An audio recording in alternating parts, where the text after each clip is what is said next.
Hey, and welcome to the VC podcast. My name is James Moscadini, and I'm the discipleship pastor at Vineyard Church North Phoenix. Today, I'm joined by Keith Shepherd, who's our community life pastor. We had a quick chat about how to balance family life and church. I hope you enjoy. So, Keith, you grew up as a pastor's kid. I did. Why don't you give us a little bit of history in terms of where and what your dad pastored and what your roles were growing up in that environment? So my dad was a Baptist pastor. I grew up going to Baptist churches, and that, for me growing up, it was largely very different from what my church experience is now. So we're talking a lot of churches that were, probably 50 to 100 people, and in that size of church, I mean, most of the time it's a single pastor, which it was for him, and they do kind of everything. They wear all the hats. So there were times I can kind of half-jokingly say that I lived at the church. Like I would literally, for a lot of my childhood, I remember not walking home from school, but walking from school to the church where my dad was, and then kind of spending the afternoon there, doing homework or whatever, even hanging out with friends in the neighborhood and everything. Before then, like he went home from work and I went home with him. So it was a lot of and it was, Sunday morning service, Sunday night Bible study, Wednesday night, prayer meeting kind of thing. So spent a good amount of time on the weekend and during the week at the church. Was there any sort of youth group? Yeah. Very often Wednesday evening youth group. So hanging out with other, middle school, high school kids. But it was always that thing of you're the pastor's kid and everybody knows you're the pastor's kid. So there's a little bit, you kind of feel different. For sure. Yeah. How do you feel different? There's a different expectation, and I think most of the time I was independent enough that I didn't let it get to me too much. But there was definitely a sense of I was supposed to be better or, not that I ever received that from my parents. My parents didn't put that expectation on me. I picked it up from other people. You don't strike me as the rebellious PK stereotype. No, definitely wasn't. I very much wanted to please my parents pretty much most of the time. Why is that?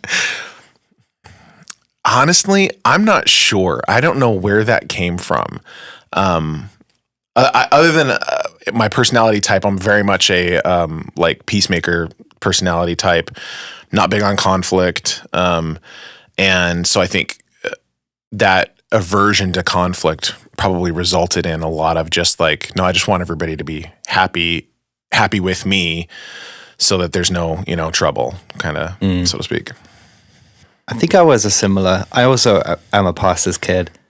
I definitely wasn't your stereotypical rebel pastor's kid. Yeah. I was definitely better behaved than my brother. Yeah, I was definitely better behaved than my sister. Yeah. She much more fit that stereotype than I did.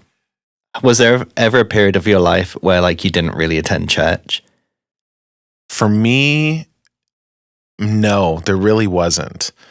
I never, a lot of pastors' kids go through a resentment phase, I feel like. When we think about that stereotypical rebellious pastor's kid, I think there's a lot of that mixed into it. I never picked that up. To me, church was just a normal part of life. I do remember when I was really young, I'm talking 5, 6 years old, asking my dad one time if I had to go to church. And I mean, anybody who knows my dad knows his sense of humor. And he's no, you don't have to go. You get to go. And I remember that was not the answer that I was looking for. But I also it never came up again. And it was never a big deal again. It just that was just a normal part of life. And it became something that eventually became important to me personally, not just because my family went to church, but like going to church became important. So I never went through that phase where it's like I had to get away from it. Mm-hmm. Yeah. Do you remember like when it became important to you, when you noticed like, oh, actually going to church is something that's important to me? Yeah, I would say as a young adult, it was like in college, in high school, like graduated out of high school. Yeah. In college, in there, that's when it really started to become more my own. And I think where it really, really started to solidify, I got married really, really young. Allison and I were married at 21, and that was like, we were both already going to church. We just kept going to church together, and everything. And kind of in that early sort of learning how to be my own person phase, part of that tied into it was learning how to be my own person of faith, learning how to be what it meant for me to be a Christian, not just to be a part of a Christian family. And like I remember literally like having a moment where I realized in a really deep sense how much I loved God, like on my own, and it was profound because it was that thing of like thinking all the, I would say, I love my parents. I love my wife. I love, whatever. And having this moment of realizing like, wow, like I really do love God. Like he's really important to me and he means a lot to me. And it was just a very profound realization in that moment. I mean, I still had a long way to go and kind of learning, what living my faith out was really going to look like from there out. But that was a really poignant moment that I kind of look back on now, some 20 plus years later, of that really began my sort of adult faith life. Do you remember what you were doing when that moment was? Yeah. Allison and I were praying together. We were newly married. I mean, we're talking probably months into our marriage, and, trying to kind of mimic habits that we knew were good habits, praying together, reading the Bible together, but stuff that you just kind of do out of, I know this is a good thing, I'm going to do it. So, almost, not out of obligation, but kind of like that. And I remember we were sitting praying together and kind of doing what you do, going through the list of things, and thanking God for this, that, and the other thing, and asking for God's help with these things and everything like that. And then just having this moment of like saying almost automatically, like, I love you, God. But then like realizing in the moment of saying it, it's like, oh, wow, I really mean that. I really mean that in a way that I haven't thought about before. Like, I really do love you. Like, yeah. Did you like feel a certain kind of way, or is it like more of like a intellectual thing? It was both and, like in that moment. Yeah, definitely. I felt internally something, literally in my chest, in my spirit, if you will, but also an intellectual understanding of like, yeah, I really do love you. Yeah. That's pretty cool. Yeah. What are some of the things, I know that your kids are both involved in youth group and worship here at the church. What are some of the things that maybe you and Allison are trying to instill or guide your guys' kids that that your parents did for you when you were growing up that helped you to have your own personal faith? I think part of it is just that thing of, hey, like churches, this is a thing that we do. Like this is something that our family does that's important to our family. So, we go to church together, and even when our schedules are complicated, when we've got various activities at different times, like we try to still, obviously like I'm still here all the time, but we try to make sure that we have time to go to church as a family, whether they're, going to youth or even sitting in service with us. We try as hard as possible, Allison and I, to sit in a service together every weekend. And we have those weekends where we're just both so busy, she's serving multiple services or I've got classes or something like that, and it just doesn't quite work out. But we try to keep that as a top priority. So I think that pattern in the family of this is just one of our values that they have then picked up. I think the other really key part about it is, though, because that's something that you can do. That's something that anybody can do. We talk about faith. We talk about God. Like that's a normal part of conversation for us, and no questions off the table. Like we talk about everything. We ask hard questions. We talk about hard things. Like, did Adam have a belly button? Well, exactly. Yep. The hard hitting ones. Yes. And which, by the way, he did. So just in case anybody wonders, definitely had a belly button. Really? You're going like just straight up like he had a belly button? He did. Yeah. Okay. So being able to have and have open and honest conversations, being able to say as a parent, I don't know. Mm-hmm. I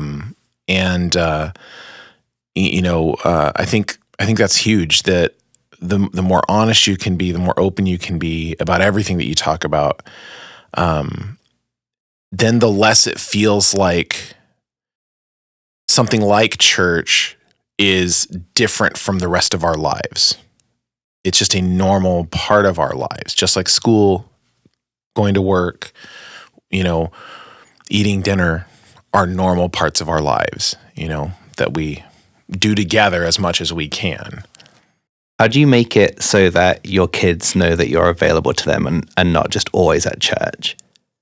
I run with a set of internal boundaries at work. And one of them for me, it is as simple as I try to go home at 5:00 every day. That's just me. That's my schedule. That works for me. That doesn't work for everybody, but I try to make sure that that's a stopping point for me. Even when, even before I was a pastor, when I was working on the arts team, and a lot of times had like long projects or stuff that just, wasn't done, needed more work, but, and was coming up against a deadline, and 5:00 hits, that was time for me to stop, go home, be with my family, and then come back the next day, and finish it up. Like there's always going to be more to do. There's always going to be, more work. There's not always going to be more family time. Mm-hmm. So that's something that I have tried to prioritize over the years. And there's always times that there's exceptions. There's an event going on. There's Christmas. Something that just, Christmas, whatever. Yeah, you know how it is. But we talk about it ahead of time, and so that's something that like is a known expectation. I could always tell when my kids were younger and when I was playing on the worship team all the time. I would come home at 5 so that I could have dinner with my family and then come back for worship practice at 7. And I could always tell where I was kind of on the emotional investment bank with my kids by when I went to leave after dinner, how they responded. If it was like, okay, I got to go to practice. It's like, okay, Dad, bye, see you later. I know we're good. We're like, I'm not overdrawn. I got to go to practice. I'll see you guys later. Oh no, don't want you to go, like that response. Then I know I'm overdrawn. Like I got something out of alignment in my priorities in the last week or in the last month or something like that, that got off. So I think making those clear kind of lines where they always know, you're important, you're more important. And being able to sit in church together and even being available on the weekend. Like my kids love to come and find me on the weekend and come give me a hug after they get out of youth or, after whatever. And sometimes I'm out in the lobby talking to somebody and they'll just walk up and grab a hug. And like, I'm cool with it. Like, I love it. For me, it fits right in with how John Wimber used to say, I'm just a fat man trying to get to heaven. Like, I think about that often because it tells me, one, that he didn't think too highly of himself. Like, he always just thought of himself first as somebody doing his best to follow Jesus, but as just a guy, and that's me. I'm just a dad. I'm just a husband. I'm a guy who yells at his kids occasionally too much too, Yes. And, but then I'm more also often a not pastor. on Sunday morning. Like, I gotta go, dude. Yeah. I'll say this. Here's something that like kind of blows people away when I tell them. We as a family eat breakfast together on Sunday morning. It's not easy. That's wild. I know. And the way that I make it work is, here's the boring side of it. We have the same thing pretty much every Sunday morning. And it's something that's simple to prepare. I prepare it. So like Sunday morning, I get up, I have my coffee, I read my Bible plan. And then I kind of make sure that the kids are up and moving and getting ready and everything like that. This is easier with older kids too. And then I prep breakfast. It's just a real simple, like English muffins, over easy eggs, stick them in the oven to keep them warm. I get ready and then we sit down and have breakfast. It takes 10, 15 minutes for us to sit and eat breakfast together. And then we're literally all out the door because usually everybody's serving in some capacity pretty early. And that's it. But every Sunday morning, we have breakfast together before we come to church. And it seems kind of wild even when I think about it, but we do. So do you feel like having breakfast together before church like sets you guys up for success or like grounds you? I think it does. I mean, at least the way that I see it is it puts our family first on Sunday mornings. So before any of us interacts with anybody else, we're interacting with each other. Like we're sitting around the table together, eating a simple meal, but eating a meal together. And kind of, it's our start for the day. We usually have like worship music, playing in the house, and it kind of really, I feel like gets us in a good spot. We're still going to rush out the door. We're still going to, have all those like, oh my gosh, we've got to go now. Like we're going to be late, kind of things. But we have just those few minutes where we're all sitting together in the same space, being with each other. And then and honestly, like one of the moments that I look forward to on a Sunday is, for the most part, we're also going to sit down and have lunch together after church. Like once everybody's home, we're going to sit down. A lot of times that'll be in the family room. We might watch a TV show together, and just have like that great time with just the four of us. That for me helps kind of wind down the morning, the day. All right. Before we wrap up, tell me a book that you've read recently that has either inspired you or you think other people should read. And it can't be the Bible. Oh, man. What about a book in the Bible? Only if it's the book of James. That's what I was going to say. Let's see. Okay. Most recent reads. The Critical Journey by Janet Hagberg, I think is the author's name. Because it's all about the stages of faith, like stages in our faith life, if you will. Getting to know God, getting to understand your relationship with God, seeing that in different light over the years as you mature both emotionally and mentally, but then also spiritually. Because I think a lot of times we're looking for simple answers of what following Jesus looks like. And the truth is, like, it's nuanced.